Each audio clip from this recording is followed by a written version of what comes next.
Hey, it's Alex and Bella from Let's Not Sugarcoat It, a podcast where each week we bring you real, raw, and unfiltered conversations. Our guests share their life's journeys in entrepreneurship, relationship, parenthood, and much, much more in an authentic and raw way where no one sugarcoats life's messes and successes. Make sure to subscribe on Apple Podcasts or Spotify or any of your favorite podcast apps, and tune in every Wednesday for new episodes.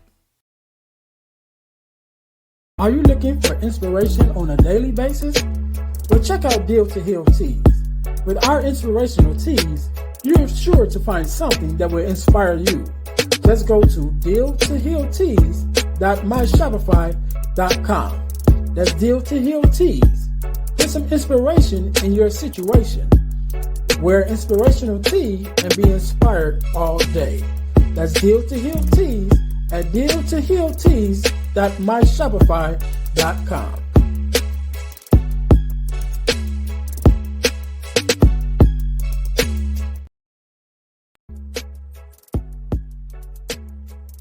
Hi guys, if you're enjoying this podcast, then I know you'll enjoy the Deal to Heal with E. James podcast. I'm your host, Earnest James. And on my podcast, my guests and I discuss topics and ways to help us to heal in every area of our lives. I believe that everyone can and should live a life that is whole, healed, and healthy. And therefore, I'm on a mission to help people to deal, heal, and fulfill, to deal with their problems, heal from the pain, and to fulfill their purpose. So check out our podcast. We're on Google Podcasts, Spotify, or even on Audible. And if you want to watch the podcast, check us out on our YouTube channel at Deal to Heal with E. James podcast. Until then, see you soon.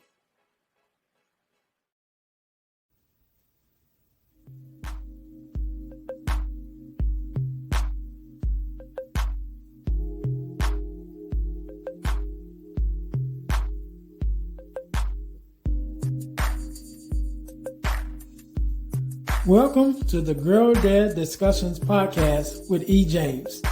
We believe that the relationship between a dad and daughter is one of the most important relationships in a woman's life.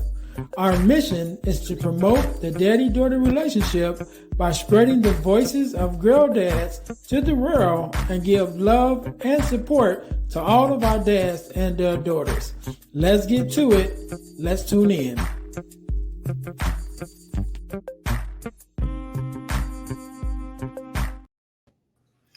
All right, welcome to the Girl Dad Discussions podcast. I am your host, Earnest James, and we believe that the relationship between a father and daughter is one of the most important relationships in a young woman's life.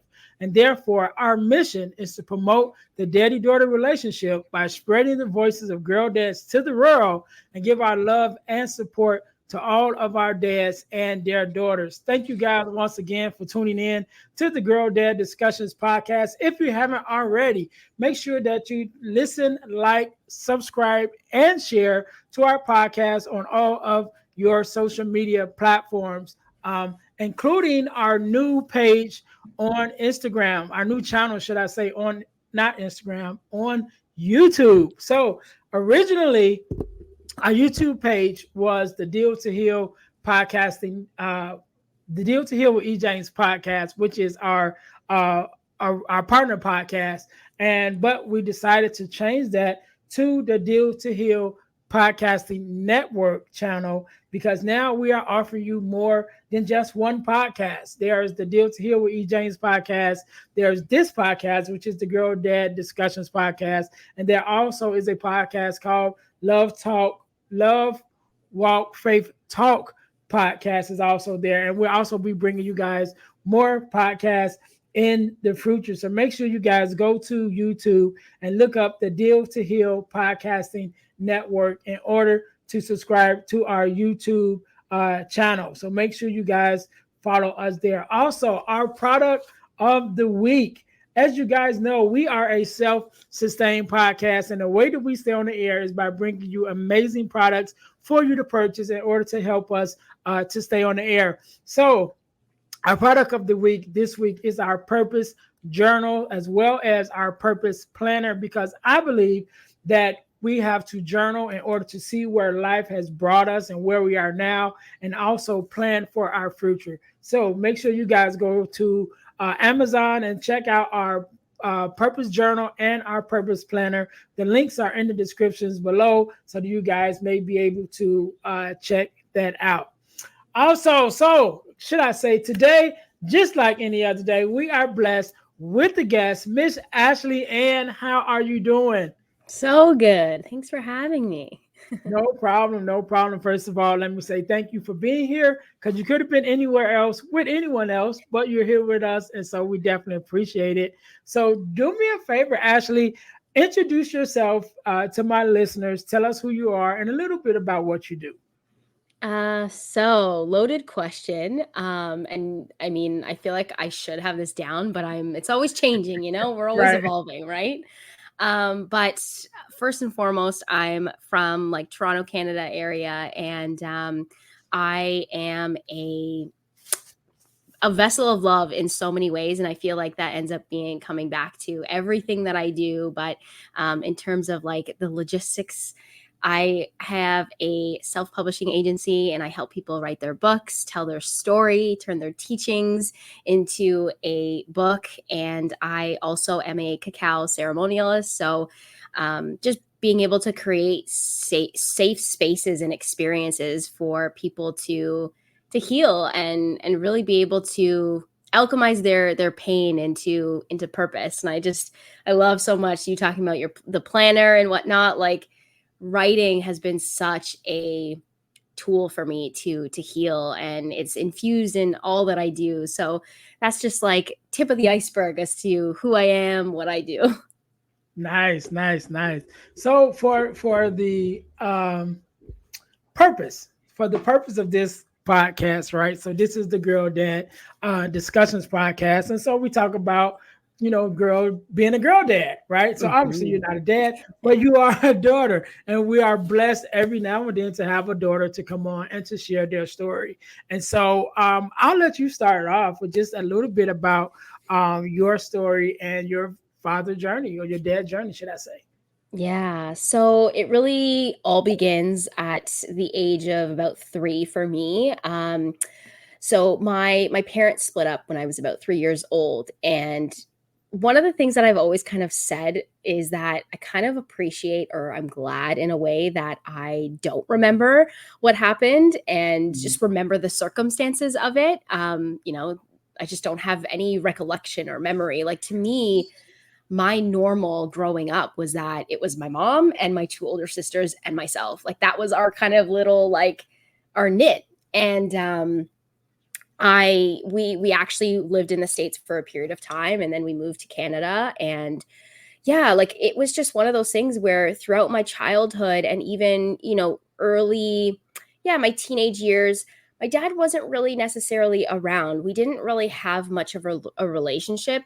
Yes, there was a period of like moments that we would see him, but there was just no aspect of consistency. I feel like that's something that you hear often about. It's like the every other weekend, but like, we're talking about us being in different countries.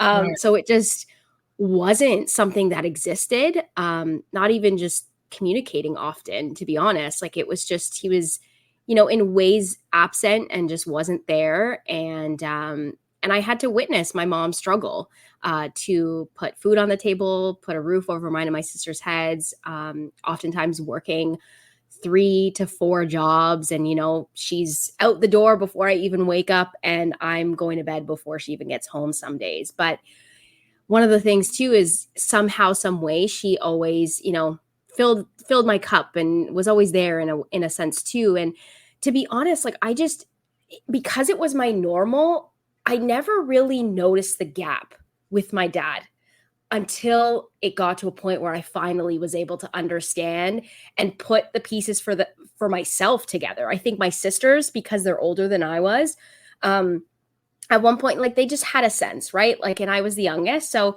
it came to a point where it's almost like I had to formulate my own opinion. And I think, it came to a point where the facts are the facts in the sense of like our actions speak louder than words. Like you could truly say whatever you want at the end of the day. You can say you love us, and you can say you'll call and you'll do this. But if your actions are not following through with that, then that's what I have to go based off of. So I think for, a period of time, there was a lot of like resentment towards my dad, a lot of resentment, a lot of anger, and all that stuff. But at the like beneath it, if you're really looking at it, like beneath it is just craving that love at the end of the day, right? Yeah. And I think that's definitely the thing. So when I started the Deal to Heal with E. James podcast, right? Mm-hmm. So I'm not going to go into the whole story. I always say I'm not going to go into the whole story because my audience have heard it definitely before. But what kind of started this whole journey of me even coming into podcasting was me realizing that every woman I had ever dated was a fatherless daughter. And so figuring that out, and then coming to the point where I'm like, okay, what can I do to help this, this group of people who I'm connected to, whether they're drawn to me or I'm drawn to them. And so that kind of started my whole journey, either coming into podcasting, because I started being asked to be on podcasts before I ever even had a podcast, and so that kind of started my journey. So I do a lot of talking and in the fatherless daughter space, right? And a couple of things I want to point out. So one of them definitely is you said about not noticing because it was your normal. So you didn't really notice in the earlier years the gaps, right? Mm-hmm. And that's something that I talk to fatherless daughters about when I'm in the space of being able to talk to them, is that a lot of times because they've been successful, like you said, watching your mom, work hard but always still making a way, and because a lot of times they've grown up with that viewpoint of mom's doing it, mom got it. Now they started their own lives and then they're making things happen. And it's like, well, I'm good. He wasn't in my life. I'm good. It's like, yeah, but it's because you never took the time to look at it, because there's definitely gaps. You know what I mean? And a lot of times we're moving and things, especially when we're successful, especially when we have a successful fatherless daughter, because now they're like, I'm good. Like it didn't affect me at all. But like, yeah, it did. Even in some way where it may have came out positive, it could be that fact that one of the reasons why you're so driven is because that need to feel appreciated. You know what I mean? And so it shows up in different ways, but when we don't address it, then it's like, oh, I'm good. Like, yeah, are you really? You know what I mean? So I wanted to point that out. And then another thing I wanted to point out, when you talked about the actions, right, as a father and showing up, again, saying one thing out your mouth and then showing up. So even in my own story, my daughter, I have one biological daughter, and she's 21 now, but in the earlier years, she was young. She was probably older than you were when your parents divorced, when me and her mom divorced. I think she was like 7 or 8 around that age. But I remember this was before Zoom, this is before all of that. And I remember just being on the phone, helping her with her homework, like, okay, take a picture of the math problem and send it to me. And then we'll talk about it. Like I said, this was before Zoom and all of that, but just those little different ways that, okay, how can I show up? No, we weren't in the same house. No, we, didn't necessarily live next door to each other, especially there was a time when they moved to a whole nother state. And it's like, okay, now we're not down the street from each other no more, but how can I still show up? And so definitely taking that time to, as a father, really thinking about what we say when we say we love our daughters or our children as a whole, but our daughters, and then how we show up after we say it, because our actions do speak a lot louder than our words, you know. It's so cliche, but so true. Yes. So in your story, so we're going on with the story, and you're getting a little older, where you said as you got older, you did kind of recognize the gaps. How did that play a role in your life at that time? And then was there a time when you reconnected with your dad, or was there a time when he did become at least a little more active? Hmm. So one of the things that I also was thinking about when you were kind of saying of just like we don't know how we're being impacted. And until I really started healing and doing that work, I was young. I mean, I was 19, 20 when I like really started to look at this and really started to get into personal development and personal growth. And so I was able to, so some of the things that I just kind of wanted to highlight was I was, although I didn't know it, I would cling to my sister's partners. So their boyfriends at the time when I was really young. That's how I was like this crave of like just any like male figure. I was always craving that, just like getting very attached. And it was kind of like this brother sister relationship, not necessarily a father daughter relationship, but that was such a big thing in my life. And so I was always clinging and looking for that like big brother, and it meant a lot to me. And so then when their relationships ended, it was almost as if like I was going through the breakup. It was, you know what I mean? And I didn't Yeah. notice it, and I didn't notice it, but now being in this space and understanding, I'm like, I know exactly why that was, that why I, why I crave that, it's not having him in my life. And this was pre having my stepdad in my life as well.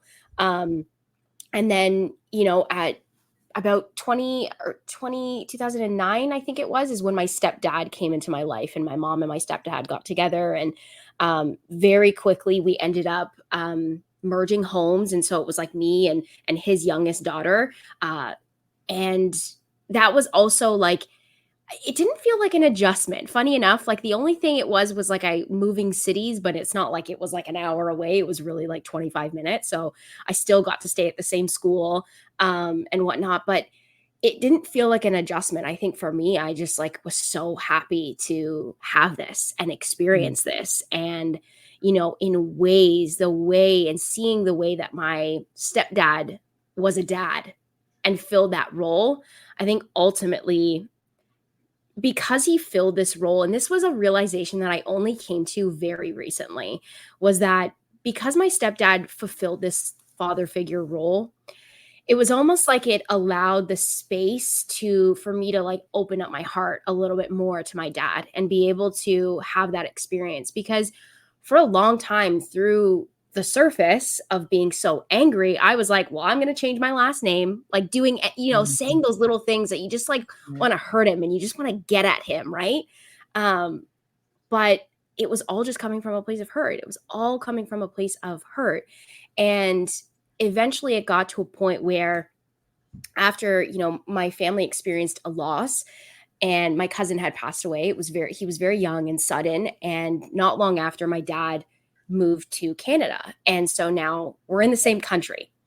And I'm thinking, I was 12, 13 at the time, something along those lines. I'm thinking we're going to have a relationship like this. It's going to be like nothing ever happened. We're making up for lost time. We're going to have a relationship. And that didn't happen. And I was so confused. And then I started seeing my sisters having a relationship with my dad. I'm even more confused. And I'm like, what did I do wrong? Like, what is happening here? And so again, more anger, more resentment, just all of that building to the surface, and at times there was people that were trying to, I will give credit to my mom. She always said, you can say whatever you want, but he's still your dad. And so she never, there was never that bashing. She just always reminded us, like, we would say things from a place of hurt and hate. And ultimately it was just like, we just wanted that relationship. We wanted him to care. We wanted him to show that he cared. And so, somewhere down the lines, now at this point, I don't even know my timelines of years, but after a while, my dad and I finally got to a place where we were able to have a relationship. And so we do have a relationship now. And my perspective is just completely like almost like a 180 in a way. But it took me taking pen to paper almost and writing him a letter. And this letter, couldn't tell you what it said, but I know it was very passionate. It was very honest. it was very truthful. And it was just, I'm going to lay this on the table.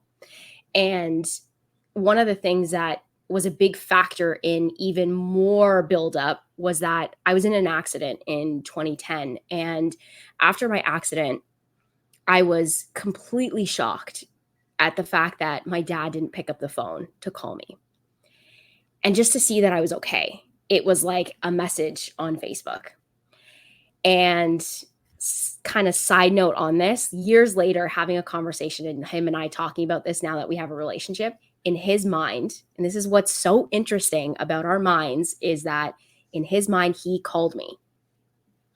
But in my mind, in my truth, he never picked up the phone and called me. So it's just so interesting, the realities that we create and the truths that we create from our experiences and how we can feel that they are so true.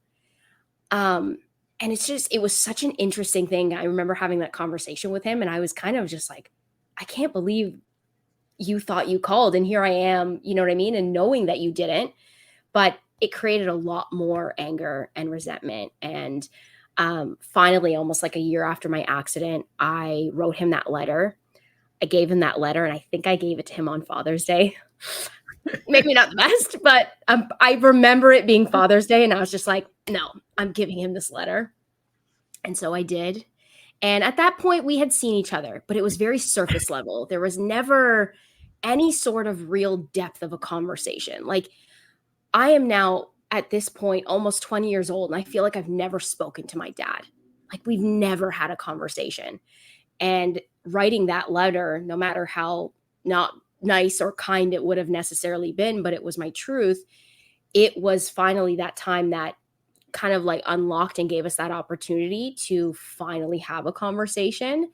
And, but for me, the biggest thing with that letter was just like, I got to a point where I was so done being angry and sad and resentment. And I was just like, we're either moving forward or we're not.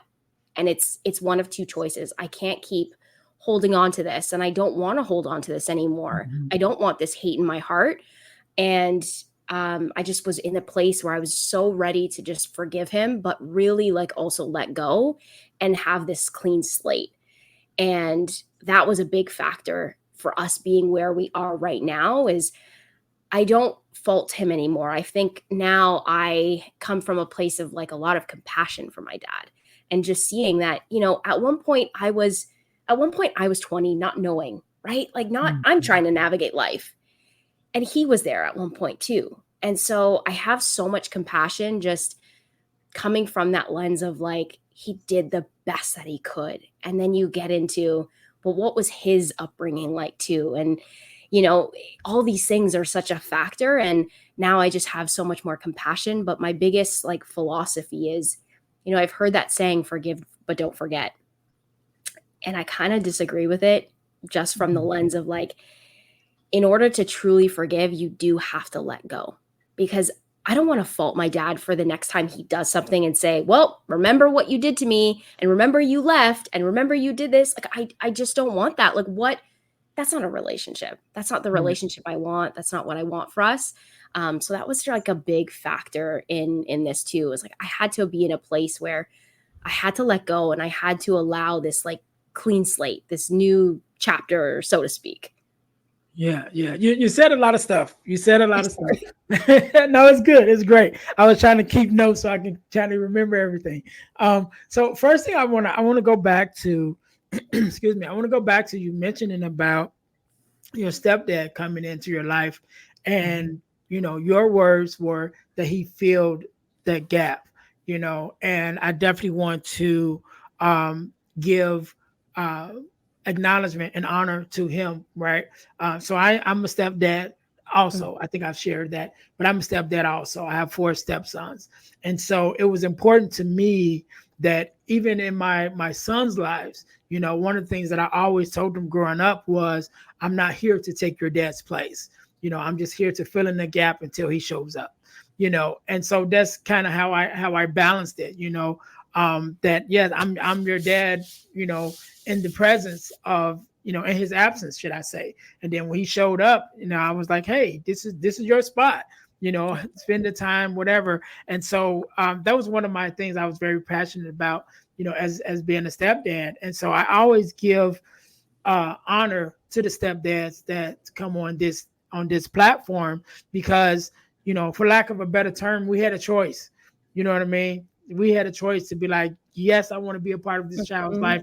No, I don't. Right. And we chose to. And so for those who not only chose to, but to stand up honorably and fill that gap, I definitely appreciate and acknowledge all the stepdads.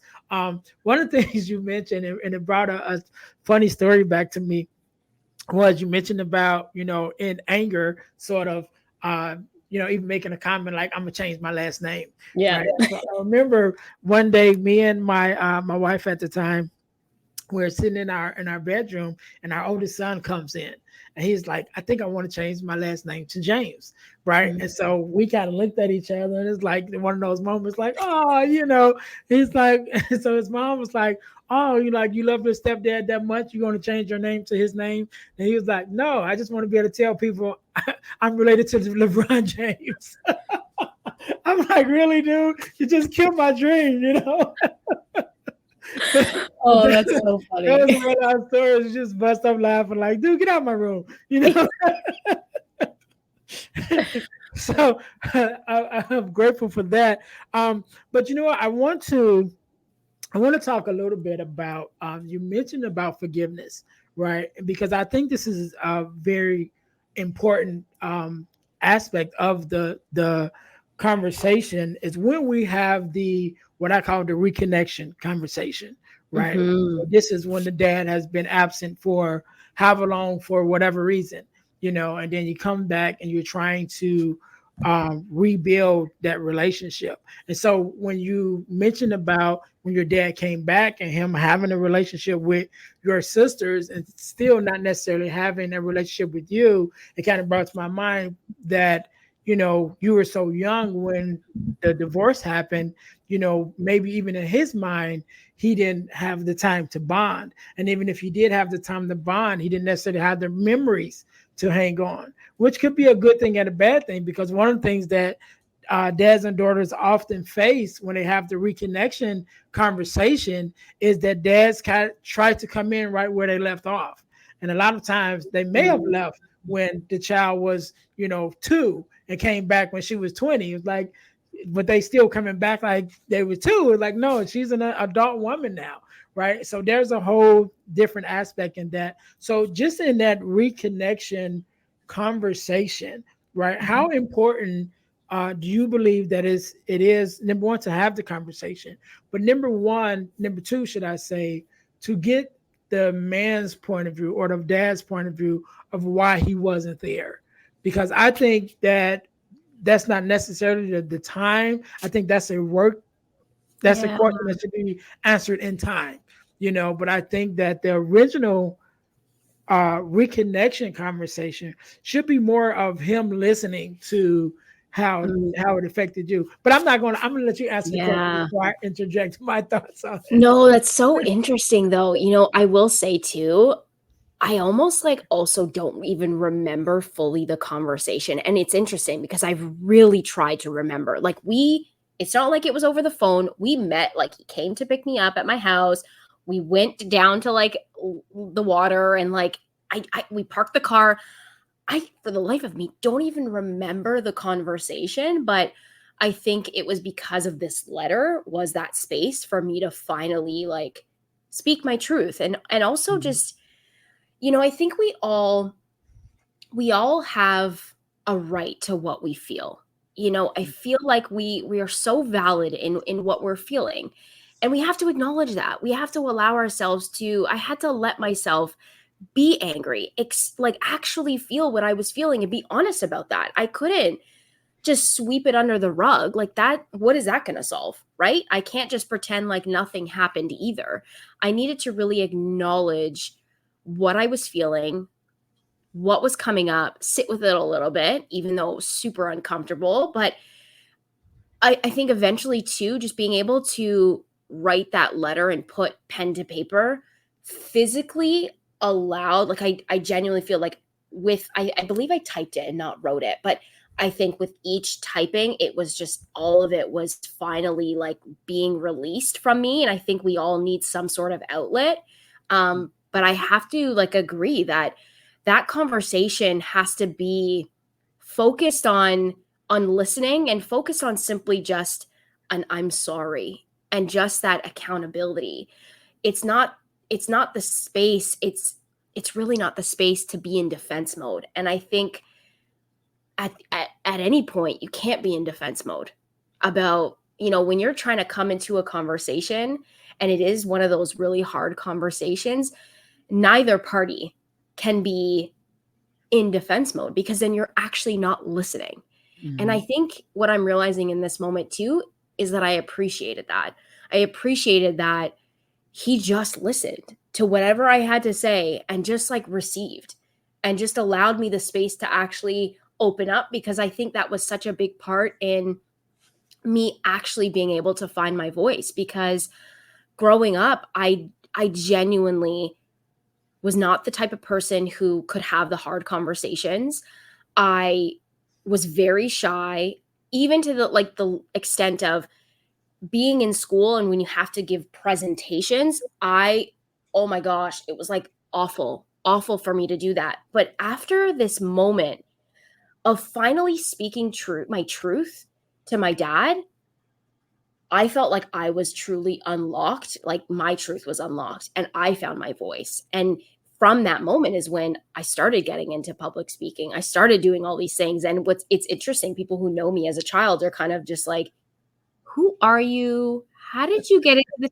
You were shy. Like I had a high school teacher. It was like, I don't know how you like wrote a book, do all these things, because you were the shyest one in the classroom. So it's like a complete 180. And it's so powerful, I think, when we can finally speak our truth. And sometimes it often requires that speaking the truth to the person we feel like we can't speak our truth to, or maybe it's the person that has kind of hurt us the most.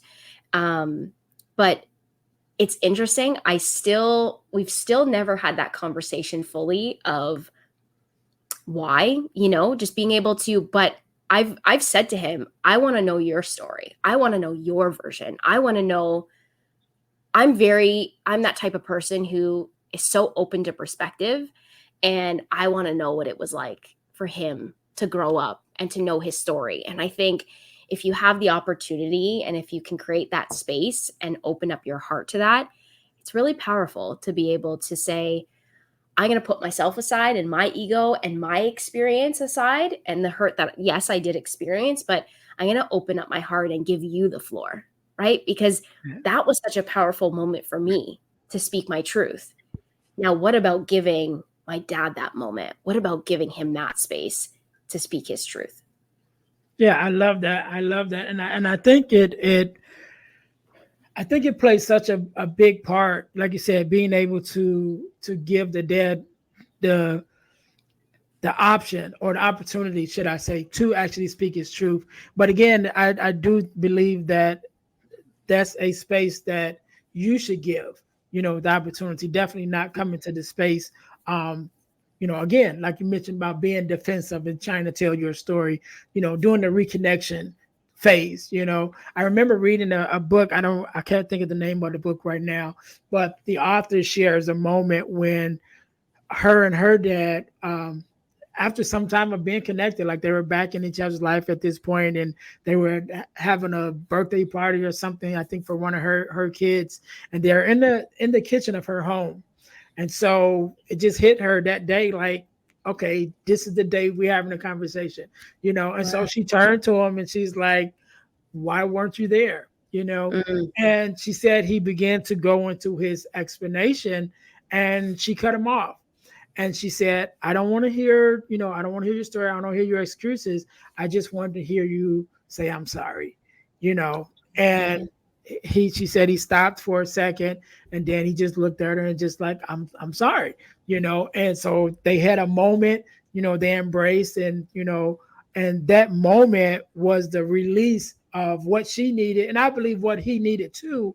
And, but it came from a space of, number one, just her father just saying, I'm sorry for why I wasn't there. Forget the explanations or whatever, whether it may be some truth to it or not. It's just at this moment, just know that I'm sorry for not being there. And again, later on they would have the actual conversation and hear his point of view. But I think those two lessons kind of go hand in hand. Like as a father, when you show up, you have to take ownership of the fact that you are the father. You know what I mean? Like I can come up with a million reasons why I didn't show up or why I didn't do something. But at the end of the day, whatever fight you have to fight, whatever, things you have to do, whatever choices you have to make those choices in order to be in your kid's life, and there are even some times with me and my daughter, like I said, they ended up moving to a whole nother state. So there were some times when me and her mom might not have been seeing eye to eye and different things that were happening, but it's like, but I still got to show up. You know what I mean? I still have to show up because no matter what, at the end of the day, when my daughter looks at me and say, why weren't you there during this time period or whatever, I want to be able to stand up and say, I tried and I was, active in trying, you know what I mean? Yeah. And so luckily, our me and my daughter's relationship didn't have to go through too much turmoil. I'm curious if I can even just ask and get your perspective too. Do you feel like, because I'm sitting here really sitting with it and reflecting, and I don't think I've ever, I don't know if I kind of let him off the hook or whatever the case may be, but do you think in any sort of circumstance that them not trying would have been beneficial in any way?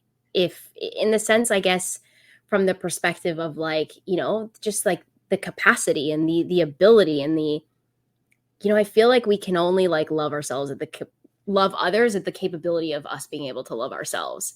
And so I wonder if, again, I can't say, well, what if this happened, right? It's just not the life that played out, but it would have been different, first and foremost, if he wasn't around. But I get curious and I wonder if there's any aspect of, would there have been more harm if he just had no capability or capacity to even show up? Yeah. I'm curious. I think that's two separate issues, if I can use that word. And I've had this conversation actually recently with someone else, right? So I think it's two things. I think there's never a time that a dad shouldn't try. Right. I think we should always be trying. Would it always work? No. Would a mom always make it easy? No. Would there always, not be some red tape or something, whether it's distance, whether it's different time zone, different countries, there's always going to be something. But I never think there's a time when a dad should not try to be, to stand in his space, because that's his space. You know what I mean? That's his space in his child's life. So I don't think there's a time when you shouldn't try. However, in retrospect, right, there have been some times, and actually, I think it's maybe 2 episodes before this one, I was speaking with a young lady. Her name is Brittany, and I think she wrote a book called "Hey Dad, I Forgive You." Right. So I was having a conversation with her because we're same scenario almost, and saying that, about her dad not being in her life. And I said, well, one thing that I've come to know and come to terms with myself that I just give out just a maybe, is that the benefits of your dad not being in your life, right?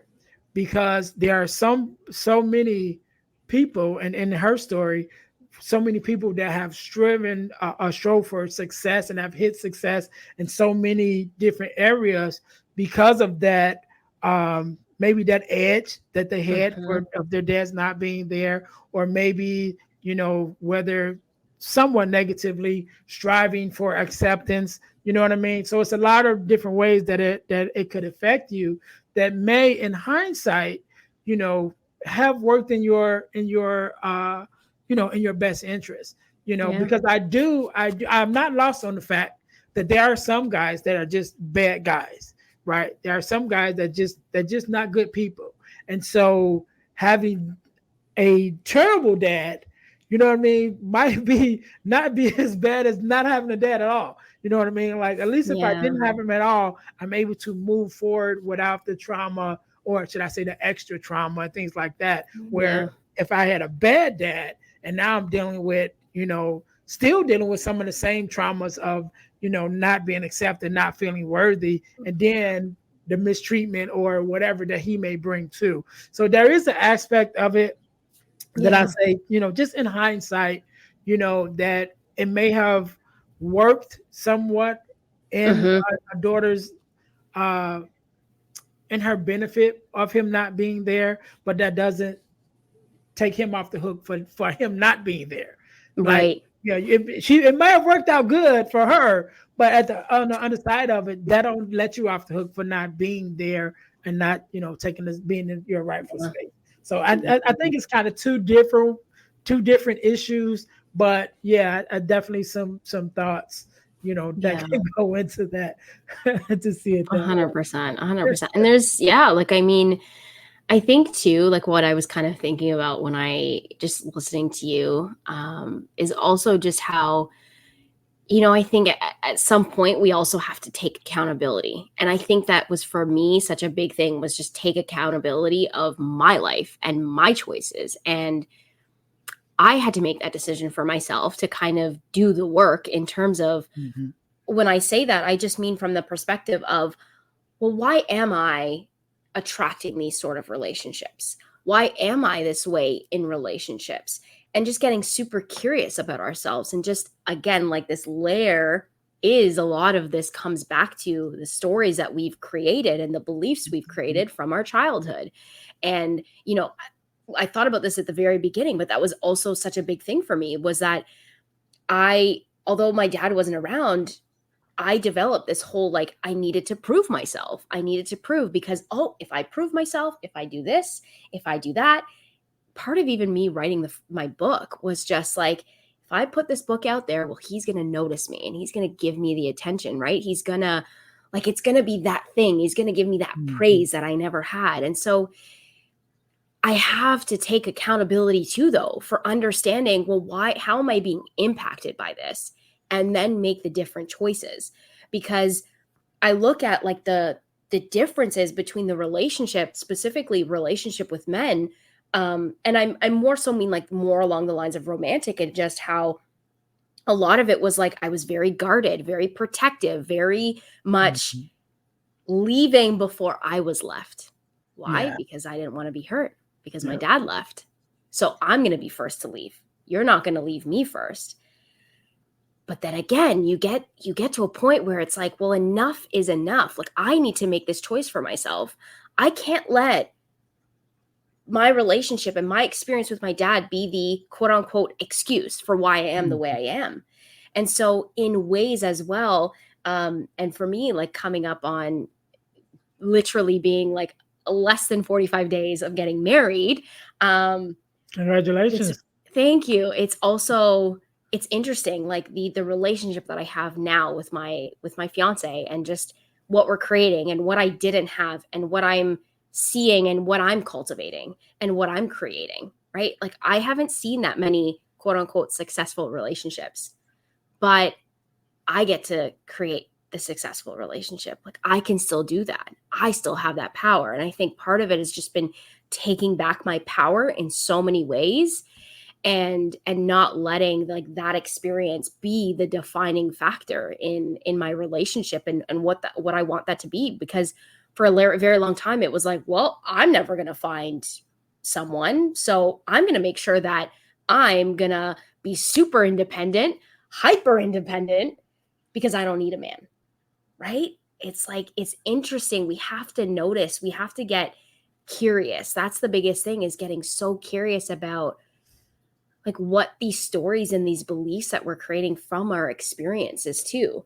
Anyways, I feel like that was a tangent. I apologize. No, that was great. That was great. And I appreciate you for saying that, right? Because all the things that you're saying is conversations that I've had with fatherless daughters, right? And really with them, getting them to understand like, okay, however, the situation may have played out of why your dad's not here or wasn't there, it's up to you to now to acknowledge it and do the work, do the healing that you need for yourself, not for him, because he may be going on doing whatever, may have a whole nother family or whatever. Yep. But how long are you going to let that define who you are? Right. And so everything you just said is conversations that I've had, and I'm so glad that you're able to have it. I want to switch a little bit, right, and talk about the next segment, what we call the getting to the core segment, which is we talk about the ebook, the four core, which is the core four, which is the core four values that every daughter should get from her father, right? Which is the ebook that I wrote, and I actually shared the ebook with you.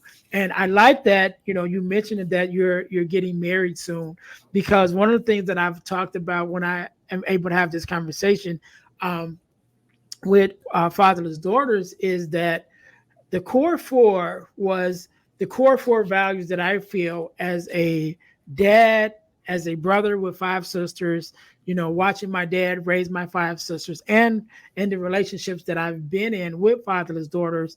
These are the core 4 values that I think definitely will make a difference, in a daughter's life. And one of the things that I've said, even to guys, is that as important as the core 4 is to young girls, it's just as important for adult women, because they still need those values. They just look for it from different people, right? So once you get a mate, now you're not necessarily looking for your dad to guide you or affirm you. You still want it, but now you have a mate. So now you're looking for those things from your mate. It's like, all right, now this is your job now. Now it's your job to affirm me, to protect me, to guide me, right? And so I love the fact that you even mentioned that you're getting married. So I'm like, yeah, you might want to share them. Like, all right, this is what I'm looking for. You know what I mean? I need these values from you, all right? So I want to get into it a little bit. And so the ebook is called The Core 4, which is the 4 core values that every daughter should get from her father. And so those values are guidance, affirmation, love and affection, and protection. And so actually, for you, of those 4 values, which one do you think would probably have played or currently probably play the biggest part in you, like will have the biggest impact on you as a daughter and as a soon-to-be wife? The one that really stands out is like the protection. I think too, because for a long time, it almost felt like I had to protect myself.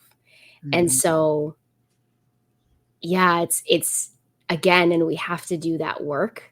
And I had to go on my own journey to also be able to let my fiance in and be able to take on that role too. Because that was hard for a long time to be able to, because it's very vulnerable. It's very vulnerable to go from like, I've got myself, I don't need anyone, I've got me. But then when that doesn't work necessarily in relationships, when you're trying to build something and you're trying to create something, it doesn't work that way. And I had to learn how to really just allow him to take that role and to let him in so many ways when I'm struggling, right? Like I don't have to struggle by myself. And it's still new. It's still not perfect. It's still not easy. And I've really been so attentive and mindful of like when I'm really struggling with something, whether it be in my business, whether it be in relationships, whatever that looks like, not just trying to figure it out myself. I'm very much like, I'm going to figure it out myself, and just letting him in on that. It feels like very safe for me. And I don't think I've ever had that from a relationship with a man, was just having that safety, feeling like I've got you, I'm going to protect you. I'm going to make sure that like everything's okay. And in ways too, I've had like a very interesting journey with the idea of having kids. And, I feel like I'm not that type of girl who at a very young age was like, I know I'm going to be a mother. Like that just wasn't me. I always had this like, ooh, I can't wait to be married and have that relationship. But over the last few years, it's been very interesting to see the fear that I have around having kids, and how, especially the moment my fiance and I got engaged, it was like, well, you're going to have such beautiful kids. And I was like, what if we're making some assumptions here. Like, Right. I don't want kids. And I genuinely had to go through my own process. And I've landed in a space where, now just seeing what I've created with him. And to be honest, I think in so many ways, all these values play such a beautiful role and foundation in our relationship. And it's what has allowed me to feel excited in a way to have kids, especially with my fiance. It's like, just seeing that perspective, it's like, if I would regret not having kids, because I would totally regret it, because it's this piece, this evidence of like our love and what we've created, what we've built, and like the success. Like, it just feels like this like huge success that I've created, right? From a story that I've been able to overcome, from beliefs that I've been able to overcome, and just being able to then kind of pass that on. Like, I just witnessed myself almost like, without even being pregnant right now. I'm not pregnant, but I'm excited to instill those values. I'm excited to like pass that on and to like create kind of like a new story and a new journey. Yes, I love it. I love it. So last question before we get out of here. So the ebook is called The Core Four, which is the 4 core values. But if it was a 5th value that you could add, what would that be? Okay, what comes up, and I don't know if this is like already put into a format of like a value, but it has to be something around communication. I think communication is such a big, honest communication that's surrounded by truth, and creating that space for that, I think, is really important in father-daughter relationships, 100%. But just like that's something for all relationships, to have this level of honesty is really important, to be able to speak our truth, and be able to speak our truth in a way where we're not necessarily worried about how it's going to be received. Like, we get to speak our truth, and it just is honest. But I think communication is such a big piece that we all need in relationships, especially in father-daughter relationships. All right. I love it. Ashley, I want to thank you so much for being on. And I want you to have the last word, right? I want you to leave a word of advice, inspiration, however you feel, right? I want you to leave a word for our listeners. I want you to have the last word, and to also leave your social media handles and things of that nature where we can follow you at. So I want to give you a second or so to think about that. To my listeners, first of all, I want to thank you guys for even being here on the Girl Dad Discussions podcast. If you love this podcast and you've thought about starting your own podcast, I want you guys to get your copy of the ebook entitled Start Your Podcast Now in Only 3 Steps. I have been asked time and time again, how do I start a podcast? And so I took the time, sat down, and created this ebook to make it as simple as possible for you to start your own podcast. And I know it works because not only did I write it, but now I've turned it into a after-school program where I'm teaching students how to start their own podcast. So if you have ever thought about, you listen to podcasts, I think I can do it. Get your copy of the ebook, Start Your Podcast Now in Only 3 Steps. You can find that at ebooksbyejames.com. That's where all of my ebooks are. Again, that's ebooksbyejames.com. You can find it there to check it out. Also, check out our main website, or should I say my main website, which is dealhealfulfill.org. Again, that's dealhealfulfill.org, because my mission is to help people to deal, heal, and fulfill, to deal with their problems, to heal from the pain and to fulfill their purpose. So you guys can go there, find out more about me, and even find out how you can have me to come out to be a speaker or to lead a workshop for your school or your organization. Also, again, go to ebooksbyejames.com to check out all of the ebooks that I have available, including the Core 4, which we talked about. Also, the Start Your Podcast Now ebook, as well as an ebook called From Males to Men, which is a male mentoring ebook for young boys, and an ebook called Forgiving Me, the 4 Steps to Self-Forgiveness, which I'm very proud of. I think you guys will really like that. Again, you can go to ebooksbyejames.com in order to get your copy of the ebooks. Also, our inspirational t-shirt line, which is the Deal to Heal tees.com. Again, that's deal, the number 2, healtees.com, where you can find our inspirational t-shirts. Put some inspiration in your situation, wear an inspirational tee and be inspired all day. That is our tagline. Not only do we have inspirational tees there, but we also have our podcast merch, which is our t-shirts with our podcast logos on it for the Girl Dad Discussions podcast and the Deal to Heal with E. James podcast also. Last but not least, I have been blessed with the opportunity to be a part of the organization called the Forgiveness Mission. And one of the things that we do, we have free virtual workshops every other month. We used to have them every quarter of the year, but now we're having them every other month, where we talk about everything regarding forgiveness of self, forgiveness of others, forgiveness of the world.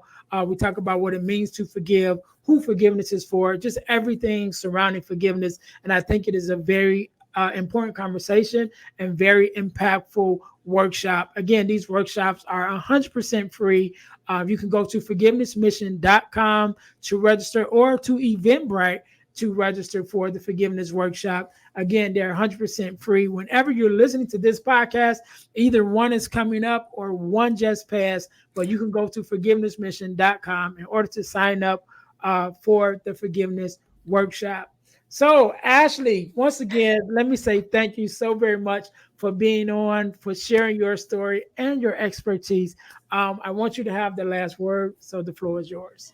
Oh, thank you so much. I love having the space to share this journey and this perspective, because I think it just comes from a place of love, and there's so much hope and possibility in it. And so if anything has landed and resonated, I mean, I'd love to connect. Words by Ashley Ann on Instagram, and all my lovely links to everything else is there as well. But I think like the last piece that I would leave with, what really came through, is just don't be afraid to open up your heart again. I know it feels at times where you just like, it's shackles and around your heart, and it feels like it's impossible to open up your heart again. But I promise there is so much goodness on the other side of opening up your heart. And I think even just, my experience in being able to have this new relationship with my dad, and now his family that he's also started to, there's so much blessings that you can see on the other side of it, but it does require you to open up your heart again. And I promise, like, we only have this one life. And so I think coming from, no matter what, a place of love is ultimately the best feeling we can experience. And it's euphoric. And I think more of us should experience that and be able to, just get to a place where we continue to open up our hearts and not close it off. I love it. I love it. Thank you so much for being on, Ashley. To my listeners, thank you guys once again for tuning in to the Girl Dad Discussions podcast, where we believe that one of the most important relationships in a young lady's life is the relationship with her father. So make sure you guys are showing love to one another, encouraging one another, so we can go out and be the best girl dads that we can. Until next time, you guys be blessed. Mm. Thanks for listening to the Girl Dad Discussions podcast with E. James. Be sure to subscribe to our YouTube channel and subscribe to our podcast on all your podcast listening platforms. Also, don't keep it to yourself, but share it with someone else. That the Girl Dad Discussions podcast is on the air. Until next time, be blessed.